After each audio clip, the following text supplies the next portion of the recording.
Welcome to ચેતુસ kitchen. તો આજે આપણે બનાવીશું ટેસ્ટી એવું મેથી ગાંઠિયાનું શાક બનાવવાના છીએ। તો અહીંયા આપણે મેથી લઈ લીધી છે, જો આ બીટા વગરની છે, અહીંયા આપણે બીટેલી લીધી છે અને મેથીને આવી રીતે આપણે પાંદડાની અંદર બીટી લેવાના હોય છે આમ।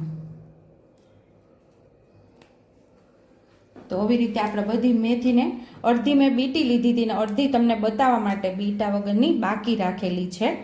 તો આપણે આ મેથીને આવી રીતે આપણે બીટી લેવાની અને પછી આપણે એને સુધારી લેવાની। તો આવી રીતે આપણે એમને સુધારી લઈશું। તો આપણે ગેસ ઉપર કઢાઈ રાખી દીધી છે, હવે ગેસ ચાલુ કરીને આપણે તેલ મૂકી દઈશું। તો નાના 1.5 ચમચા જેટલો આપણે તેલ મૂકીશું। તેલને આપણે સરસ ગરમ થવા દેવાનું છે। અહીંયા આપણે બધી મેથીને આપણે સરસ બીટી અને સુધારી લીધી છે અને અહીંયા આપણે સૂકું લસણ લીધું છે, એક ગાંઠિયો લસણનો ફોલી લીધો છે। અહીંયા આપણે લીલું લસણ લીધું છે, એક ટમેટું આપણે સુધારી લીધું છે અને અહીંયા ફાફડી ગાંઠિયા લીધા છે। બાકી રેગ્યુલર મસાલાની અંદરથી મસાલાનો ઉપયોગ કરી અને ટેસ્ટી એવું આપણે મેથી ગાંઠિયાનું આજે શાક બનાવશું। અડધી ચમચી જેટલું આપણે જીરું ઉમેરશું, થોડી આપણે હિંગ ઉમેરશું।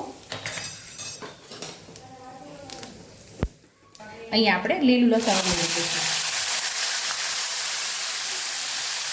એને પેલા સાંકળી લઈશું આપણે।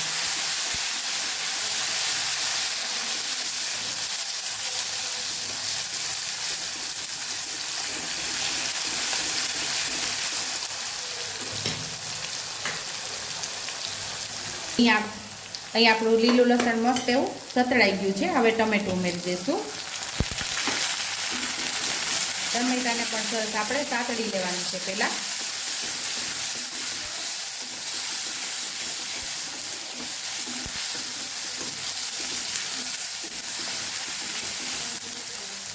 અહીંયા આપણું ટમેટું સતળાય છે ત્યાં સુધીમાં આપણે લસણવાળી ચટણી તૈયાર કરી લઈશું। આપણે ખાંડી લેવાની છે,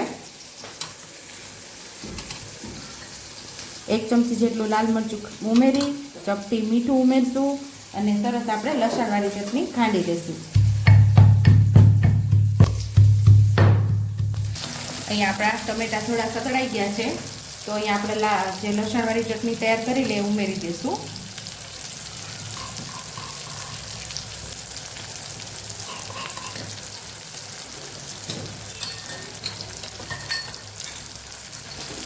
લસણવાળી ચટણીને પણ સાતળી દઈશું।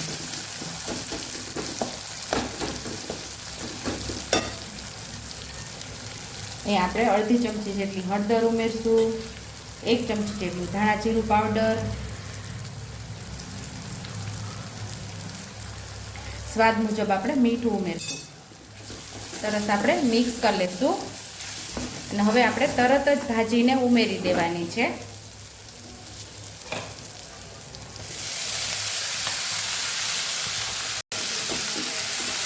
ભાજીને પણ સરસ મસાલા સાથે આપણે સાતળી લેવાની છે। આપણી લસણવાળી ચટણી પણ સતળાઈ જશે અને સાથે ભાજી પણ આપણે સરસ એવી સતળાઈ જશે।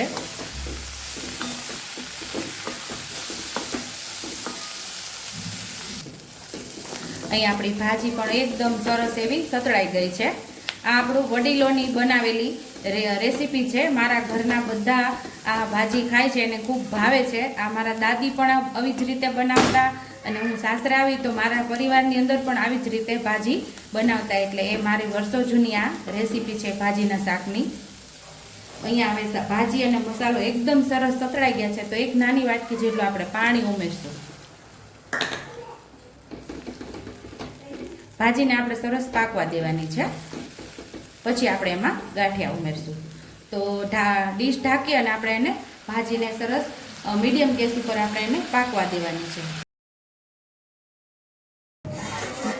હવે આપણે જોઈ લઈશું, તો અહીં આપણી મસ્ત એવી ભાજી પણ પાકી ગઈ છે। હવે આપણે આની અંદર ગાંઠિયા ઉમેરી દેવાના છે। મેથીની ભાજીનો અલગ અલગ ઘણી જ રીતે આપણી ચેનલ ઉપર તમને શાકની રેસીપી મળી જાય, બહુ જ અલગ અલગ રીતે આપણે બનાવેલી છે। લોટ શેકીને લોટને શેકા વગર પણ ઘણી જ રીતે આપણે આ ભાજીના શાકની રેસીપી બનાવેલી છે, તમે જોઈ લેજો। મિક્સ કરી દઈશું આપણે ગાંઠિયાને। આ શાકને આપણે જમવા બેસતી વખતે જ બનાવવાનું છે. જો તમને આ રસાવાળું ફાવતું હોય તો તમે આ રસાવાળું પણ બનાવી શકો છો. મારા પરિવારની અંદર આ સૂકું ભાખરી સાથે ખાવામાં ખૂબ જ ભાવે છે, એટલે હું આવી રીતે બનાવું છું. અહીંયા ટેસ્ટી એવું આપણું શાક તૈયાર છે. અને આવી રીતે બનાવવું હોય તો જમવા બેસતી વખતે, અને રસાવાળું બનાવવું હોય તો પણ જમવા બેસતી વખતે. તો સર્વિંગ પ્લેટમાં હવે આપણે એને સર્વ કરી લઈશું. તો ટેસ્ટી એવું ભાજી ગાંઠિયાનું શાક તૈયાર છે. જો તમને મારી રેસીપી પસંદ આવી હોય તો મારી રેસીપીને લાઈક કરજો, શેર કરજો, સબસ્ક્રાઈબ કરજો, બેલ આઇકોનને દબાવતા ભૂલતા નહીં, અને કમેન્ટ બોક્સમાં કમેન્ટ કરજો કે મારી રેસીપી કેવી લાગી. તો આવજો.